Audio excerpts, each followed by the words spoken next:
maximum 3 minutes for the launch. Then minimum 1 minute, maximum 2 minutes for the rebuttals and the defenses. So it's going to be a lot of fun and a chance to present your personal learning plan. So this is dress rehearsal week. The time is going to bring everything together. So when you're on stage, you can just kind of let it flow. It's the last of the training. It's also a big week because as we bring this week to close, we're going to negotiate the Guide Eagle contract. As I'll explain in a minute, there's one piece that we've left undone. And we've left it undone because you guys have seized freedom and control of your learning environment even better than we could have imagined, which is a really good thing. But it leaves us with kind of one fuzzy place. So I want to ask you a question, but first I want to sketch for you a way of thinking about the world that in fact will help you, I think, for the rest of your lives, whether you are dealing in a very ordered society like Europe, where there's lots of rigid bureaucracy, you might go work, or you go to work for IBM or a corporation, or you decide to freelance, you go start your own company, or you go to a crazy Wild West kind of place like Africa, where all the rules, there are no rules. So here's a way to think about that problem. It's going to help us think about the Guide Eagle contract. And also, when I finish just sketching this out, I have a question for you. So here's the sketch. Imagine a slippery mountain. Anybody ever played King of the Mountain, King of the Hill? Yeah. Okay, so explain King of the Hill. Somebody explain it. Come on. Well, you're trying to stay on the top of the hill and push people off. And if you're playing on the right kind of hill, it's really hard to stay on the top, right? So imagine this top of the hill and maximum learning. This is where this is flow. But it's not just flow in class, it's kind of flow for everything. It's also what a man named Tocqueville, who's one of the most famous kind of observers of America in the 1830s, called civil society. And what he meant was, while there was a government, more importantly, there were all these voluntary groups that got together and kept the world working. The Boy Scouts would be an example. The Moose Lodge, the Ladies' Home Auxiliary. They had all these little kind of small groups. Acton Academy would be one. Little League would be another. So they're small groups that you don't need a government, and yet it's not just people off by themselves, it's people voluntarily coming together with associated funding, or how they're going to perform, and getting together and building something that matters. Now, you can slip off the slope in two ways that aren't good. One, you can slip off the way into anarchy, or the mob. Do you know what the word anarchy means? I'd love to define yours. Jack? It means like being your own person and being like, no one can stop me. If you're in anarchy, that's what it feels like. No one can stop me, Mason. No government. No government. Charlie? Isn't the anarchy like the king and No. Like what? I'm sorry? Never mind. Never mind. Oh. It's when people rebel against the government. So this is like the mob in the street. You ever see the pictures of when there's natural disaster, people burning and looting and stealing from stores? That's what anarchy looks like. I mean, if it goes the wrong way, Lord of the Flies, if you read that book. Yeah. So you've got people pitted against each other. It's, as Hobbes said, red in tooth and claw natures, because there's lots of clawing and blood going on.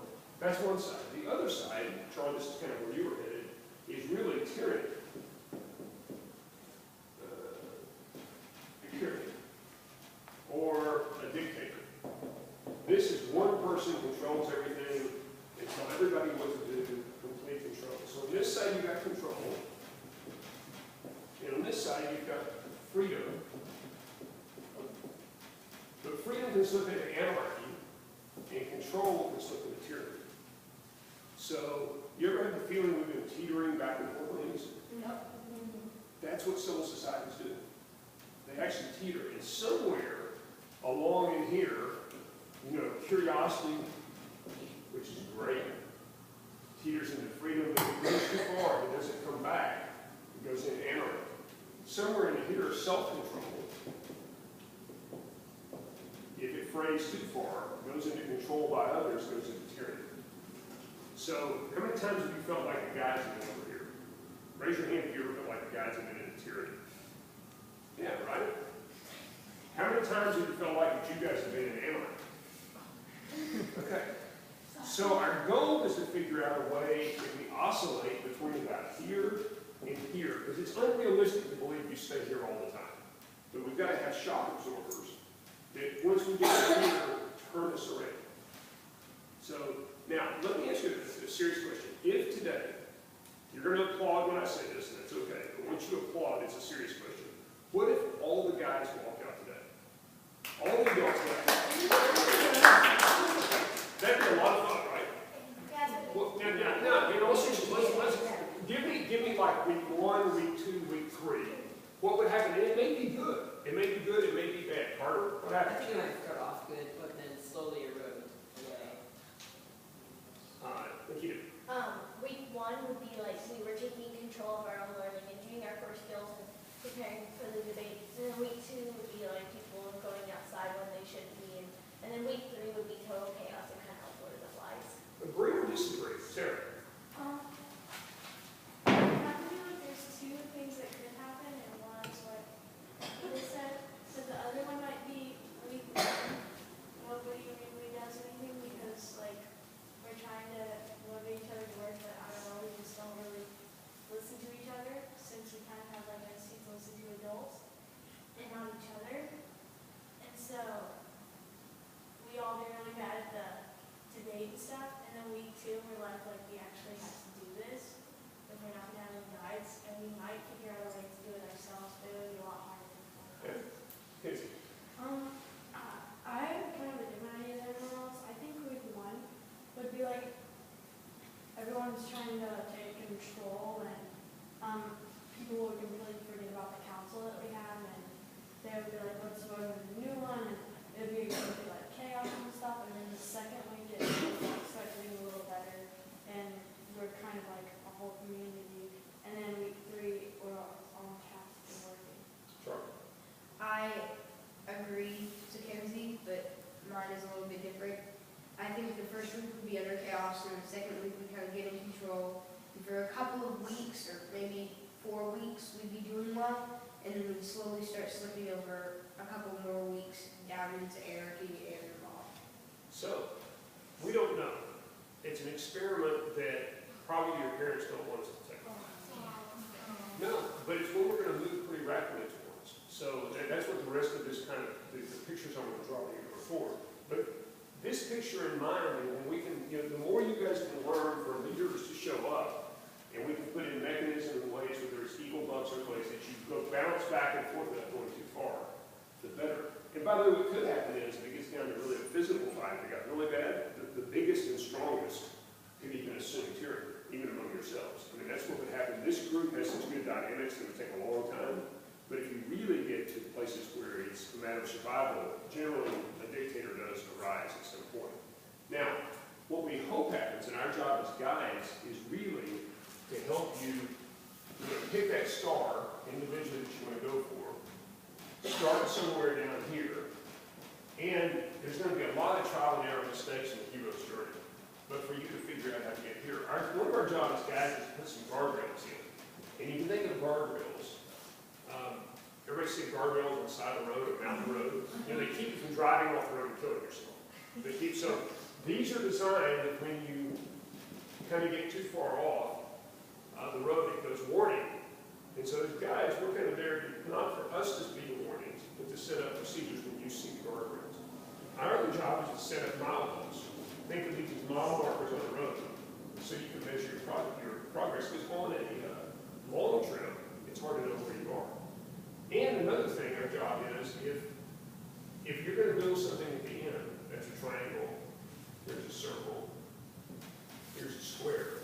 If you're going to design something here at the end that looks like this, we might give you pieces you can build, so when you get to the end, you can put them together. This is like a personal learning plan. If I'm going to give you like a million Legos, you can have fun playing with them. The odds you can build this, just from a big pile, probably you need steps, right? So you need to go through, if you've ever made these Legos, they kind of go through step by step, building piece by piece. That's the idea. We're going to somehow give you a way to do that. And so one of our jobs as guides is help you find your star, help each one of you learn to put the pieces together, have guide rails and milestones. So we've got to figure out as guides how to do that. And part of negotiating this contract or covenant will be doing this. And evidence tickets haven't worked. So we've got a new way we think will work for next session that's going to involve challenge packets. You get one per week. If you finish them in time, there's a very fun thing you do together on Friday. If you don't finish them in time, then you just do it by yourself with someone else. So you don't go with the rest of the group to do the challenge activity on Friday. There's no harm in that, you just don't get to do it.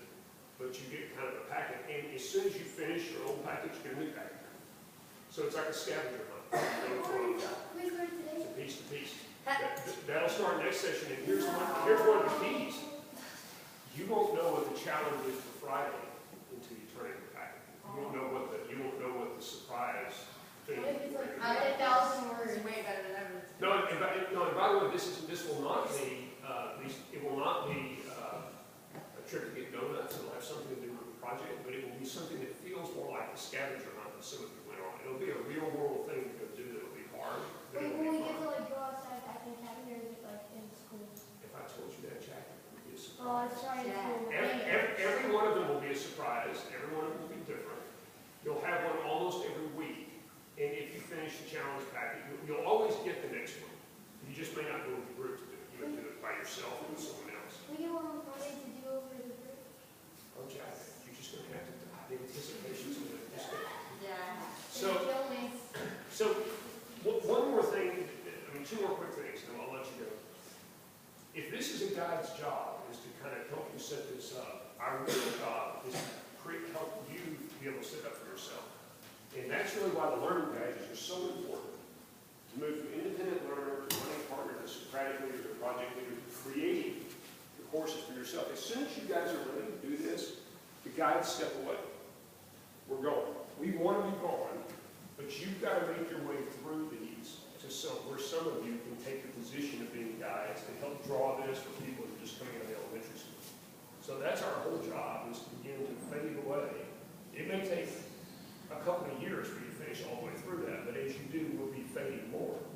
But we've got to get a covenant together that makes it clear what our job is and what your job is. And that's the last piece I want to go through.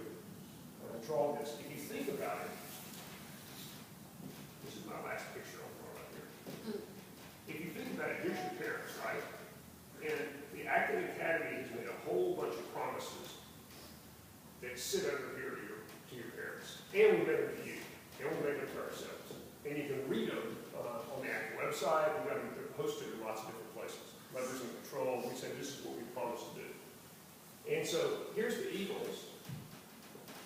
You guys have signed and promised to live by a bunch of contracts among each other. And with Eagle Bucks, you've got a way to kind of make all this work. And it goes here to here to here to here, but it kind of works. We've got the guides down here. We've made all these promises. You've got this. We've got promises we signed between guides, but the piece we're missing is something that very clearly lays out our job and your job. So you guys don't feel like we're going into control. You go, oh, that's fair. I mean, we've got the contract.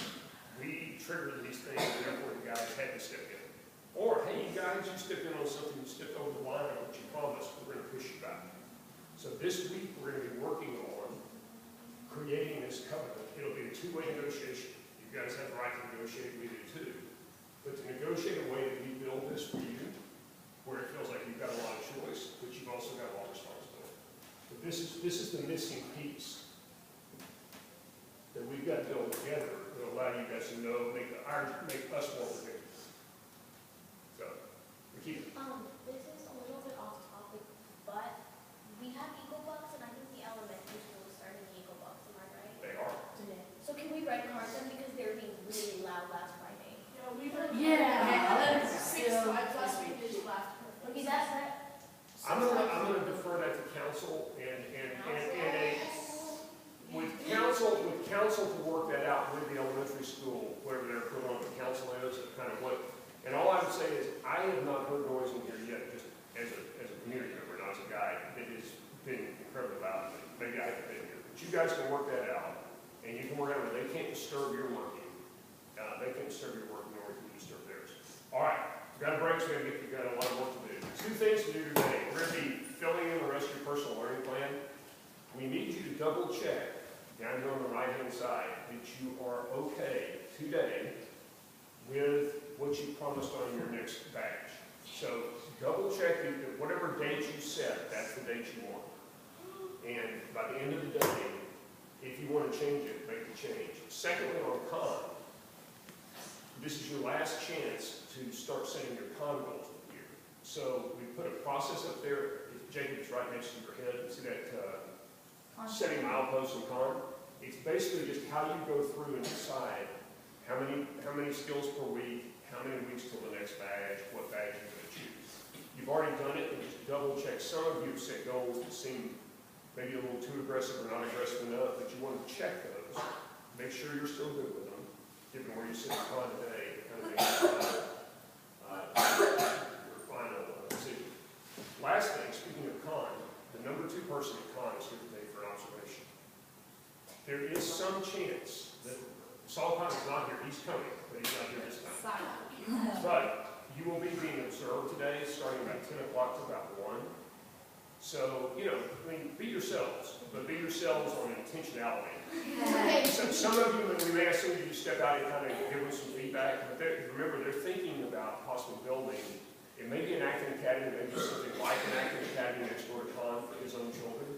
That hasn't been announced yet, so it's kind of, it's somewhat of a, it's not a secret, but we haven't decided. This trip may be what makes them decide. So you guys be yourselves, but know that you'll have, if Con Academy built one of these, it's likely they'll get 1,000 of them because they are so high profile. They have 10 million customers, so all their customers will be looking at Acton Academies to build. So today matters. All right, you guys. Most importantly, you've got a lot of stuff to do. End of the week, we'll have Eagle Buck auctions to buy things with Eagle Bucks, but we've got a lot of work to do.